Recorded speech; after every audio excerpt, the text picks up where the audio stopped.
ook op hierdie pragtige woensdagoggend, waar ons hier by ons verskriklik baie reën gekry het deur die nag.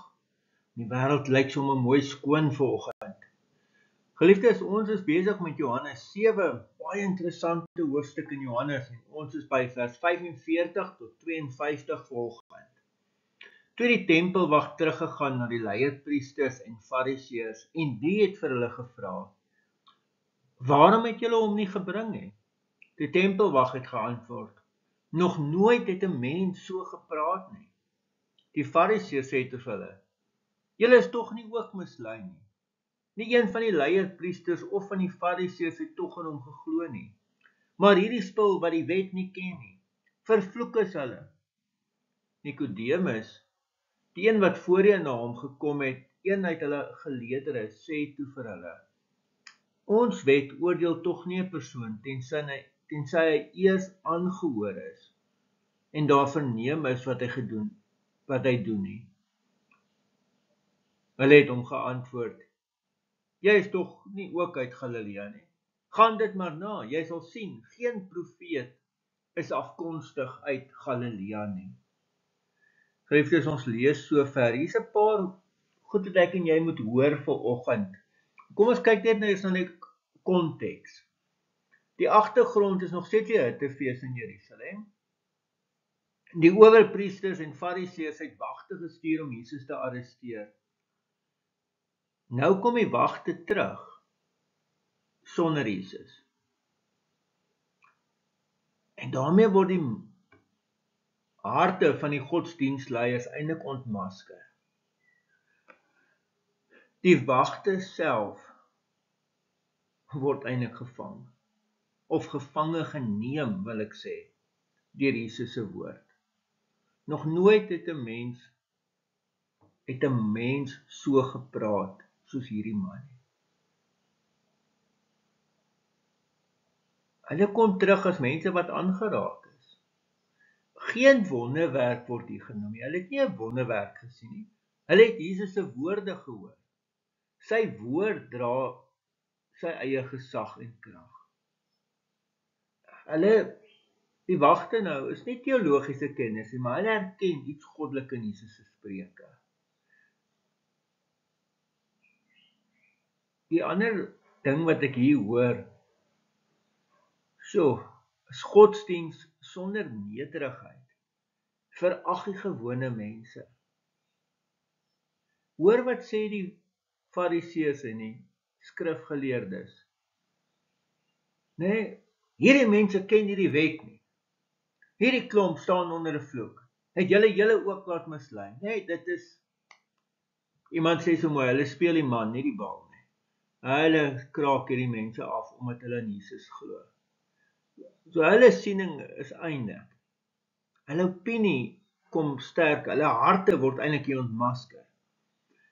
Want hulle dink die volk is dom.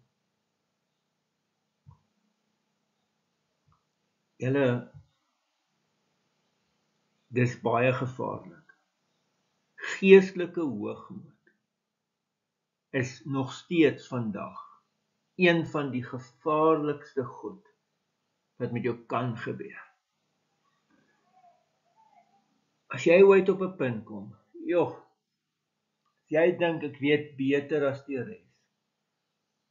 Geliefdes, dis baie gevaarlik.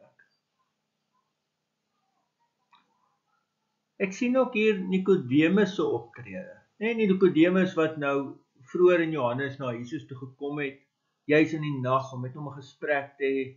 En Nikodemus wat nie hier openlik bely dat hy in Jesus glo nie, want Nikodemus wat 'n regverdige vraag vra. En hulle wys daarop dat hulle wet hulle eintlik besig om hulle eie wet te oortree, want die wet laat hulle nie toe om iemand te oordeel sonder dat hulle self na hom geluister het nie.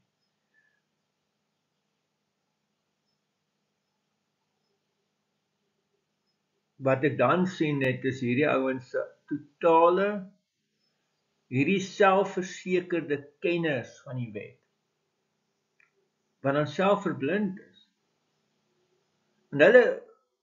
En ek sien dit vandag nog, dit is skrikwekkend hoeveel keer ons dit vandag nog sien, dat mense net die skrif aanhaal wat by hulle pas. Jy weet of wat hulle nou in hierdie situasie kan gebruik.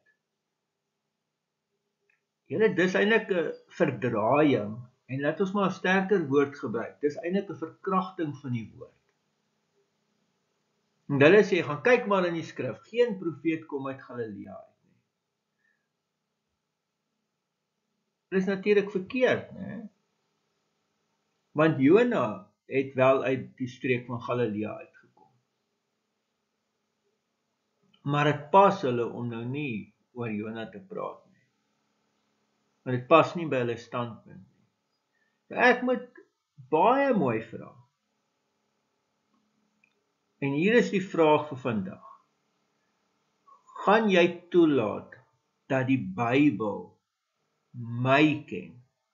Nie andersom, hè? Nie ken ek die Bybel nie. Gaan ek toelaat dat die Bybel my ken, my toets en korrigeer? Ook my vooroordele. Want dan ken ek regtig die skrif. Ek toelaat dat die skrif my verander en met my werk. En dat ek sê in my hart, die skrif mag my korrigeer. Die skrif mag my manier van dink en my gedagtes aanpas. Mag ek en jy dit gaan leef. Here Jesus, dankie dat die woord steeds krag het. Red my van geestelike hoogmoed. Gee dat die woord my hart oordeel, nie andersom nie. Maak my bereid om, soos Nikodemus, vir U en vir die waarheid op te staan, al is dit klein en stil. Amen. Vriende, mag U 'n baie mooi en ook 'n baie geseënde dag. Tot ziens.